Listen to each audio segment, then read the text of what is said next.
If you don't listen to what I say, it's divorce. A husband who says such selfish things is someone I'd rather do without. I accept the divorce card handed to me by my husband, Matt. My husband looks pleased as he gazes at me. I don't even know what will happen from now on. My name is Evelyn. I'm 35 years old, married for 5 years, and live with my husband. Although I do want children, we haven't been blessed with any. We considered infertility treatment, but at my husband's insistence, we decided not to undergo treatment and leave it to nature. If it's not possible, living just the two of us as a married couple is also a life. I felt somewhat relieved because my husband said so. After getting married, my husband's parents passed away, one after another, and we were too busy to have time for treatment. Actually, my husband is a real dictator.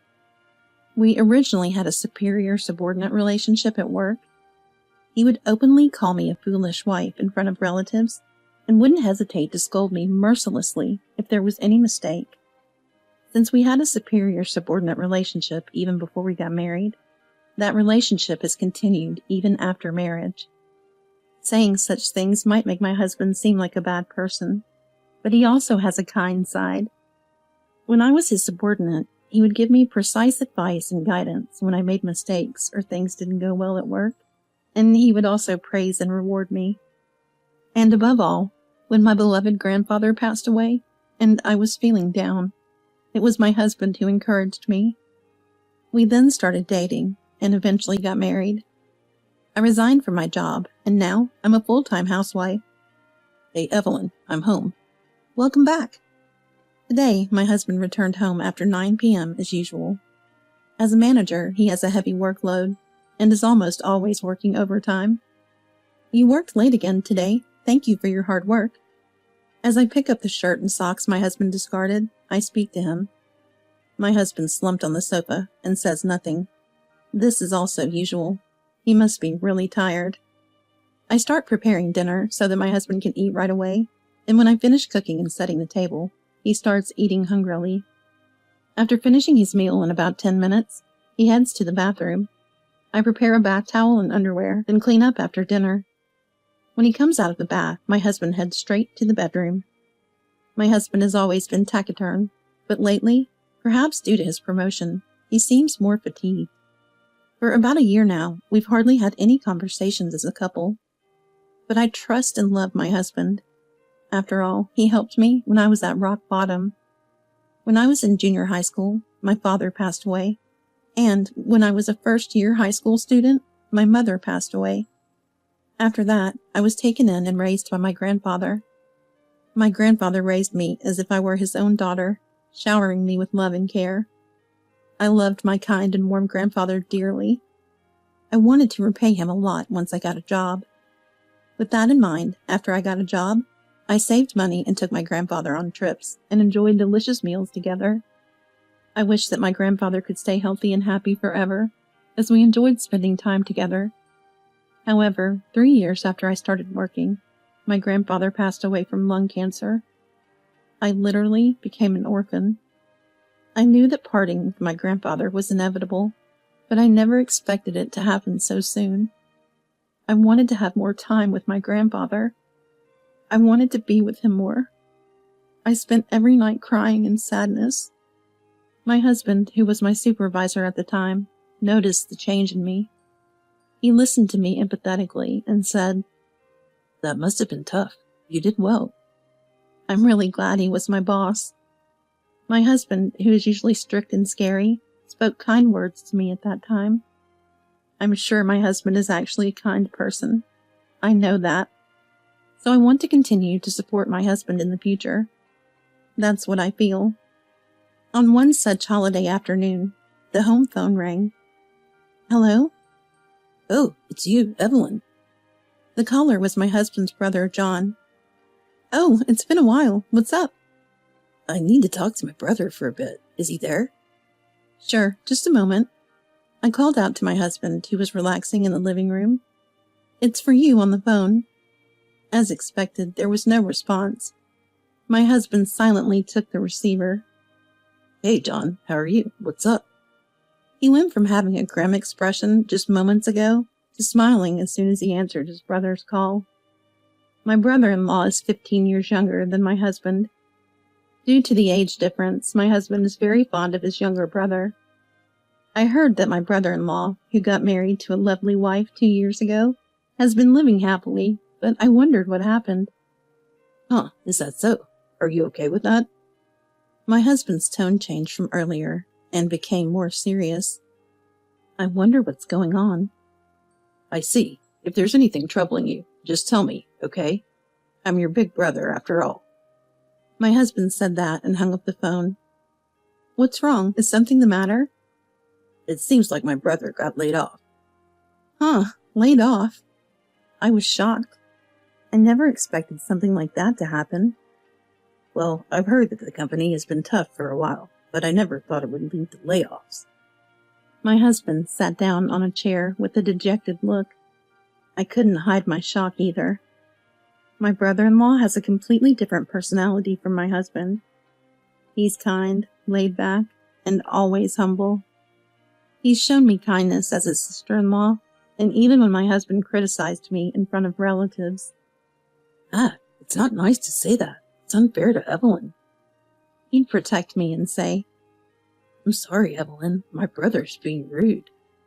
He always showed consideration for me. John's wife is also a similar person, and I had a good impression of them as a couple. For John and his wife, I wondered if there was anything I could do. I wanted to help them even a little bit. That was my intention. Hey, is there anything I can do to help? My husband looked at me intently. What do you mean, anything? Well, I was thinking if there's something I could do to cheer up your brother a little. My husband sighed at my words. Really are useless. You, who have never been out in the real world, wouldn't understand, but this is the toughest time for him. How can you casually say you want to do something when he's going through a hard time like this? Outsiders should stay out of it. Faced with such an aggressive attitude, I couldn't help but respond. It seems that what I said with good intentions touched a nerve with my husband. Am I not part of the family too, even though I'm an outsider? I say to my husband, squeezing the words out. Family, you're just my wife. You have nothing to do with my brother. Irrelevant. Outsider. His words pierced my heart. He had never been this aggressive before. The shock of my brother-in-law's layoff must have been that severe. Just because it was a small matter doesn't mean there aren't good and bad things to say. Anyway, don't meddle in unnecessary matters. With that, my husband went outside. Since then, he became even more domineering towards me. What's with you? Learn from my brother's wife. What were you doing at home today? Even though my brother's wife is at home, she keeps the house clean and does the chores properly. I've never seen such an unreasonable husband before. I wonder what could have happened. Can't you cut it out for once? What on earth is going on? As you can imagine, I argued with my husband. Shut up. Everything's a mess because of you. My husband starts saying nonsensical things. There's no reasoning with him. Gradually, our conversation ceased and our relationship only deepens in silence. I have begun to doubt my relationship with my husband. One day, something unusual happened. My husband was sorting through belongings since morning. He was categorizing what to keep and what not to, filling up garbage bags like it's a major cleanup. What is he doing? But lately, there's been a chill between us. I didn't have the energy to engage, so I said nothing about my husband's actions. However, strangely, my husband initiated the conversation. Hey, what are you doing? Get ready, too. Huh? What? We're moving. We're giving this house to my brother and his wife. What? What are you talking about? Upon asking, I learned that my husband intends to hand over the house we, as a couple, live in to his struggling brother and his brother's wife. Hold on. Why such a selfish decision? Shut up. Don't defy me. My husband starts yelling at me loudly, but I don't back down. Didn't you say you wanted to do something for my brother? That's completely different, isn't it? Besides, if we hand this place over, where are we going to live? We can figure that out later. Right now, my brother needs help from me, his elder brother. My husband is entirely dictating the conversation. Besides, my brother-in-law is not the type to kick us out and take over someone else's house. So why? When I give my husband a suspicious look, he hands me something. If you're going to argue so much, you're no longer useful. Get divorced and leave right away. He throws the completed divorce papers at me. I'm taken aback by the sudden mention of divorce. My husband's unexpected actions stun me, but oddly, it feels strangely fitting. I didn't feel like I could continue being married to my husband. Perhaps this is a good opportunity. I silently pick up the divorce papers from the floor and fill them out. My husband looks at me with a smug expression. His face looks ridiculous, and I almost burst out laughing. After filling out the divorce papers, I bring up the topic with my husband. This house isn't yours, is it? This house is the house I spent time in with my grandfather, and the land belonged to my late grandfather, both of which I inherited, right? Did you forget? When I say this, my husband looks dumbfounded. Even though it's in my name, how are you planning to transfer it? How? I press my husband for answers. Well. My husband suddenly becomes flustered. Could it be you forgot? Before we got married, didn't you move into my house because you thought paying rent was wasteful? It's in my name, so I've been paying the property tax for the house and land every year, and you haven't contributed a penny, have you? That's... Well, it doesn't matter anymore. Once I submit this notice, the divorce will be final, and we'll be strangers. Wait a minute. Let's talk this over. Calm down. That's my line. Just filing for divorce so easily? Are you always this selfish until the end? Unbelievable. I vented all the accumulated frustrations at him. I loved my husband, and I thought he loved me too. But maybe I was mistaken. I never thought our marriage would end so easily. Emily, wait. It's a misunderstanding. Let's talk. Talk about what? Wasn't it you who first brought up divorce? I'm tired of you. Saying this, I carefully put away the completed divorce papers. It's a holiday today, so I'll submit them to the city hall first thing tomorrow morning. My husband is lying on the floor in a daze. This can't be true. How? He mutters incoherently. Without sympathy, I say, this is my house. Leave right away. Once the papers are filed, we're strangers. I can't live under the same roof as a stranger.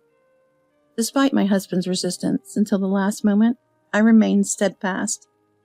Because he's just a stranger now, there's no need to hesitate. Even when my husband cried and clung to me, I felt nothing. And so my husband left as if nothing happened. Our divorce spread like wildfire throughout his company. My husband started being looked at with suspicion.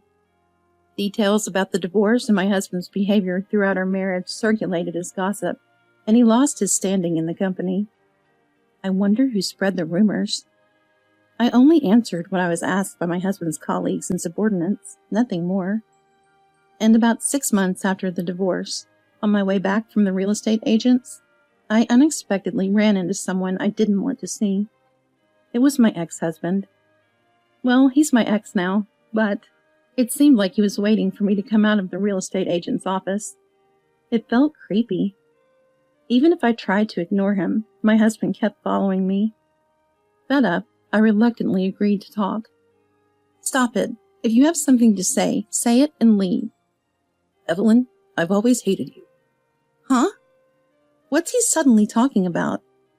I learned that my husband had thought I was responsible for his brother's layoff. Huh? Why would it be my fault?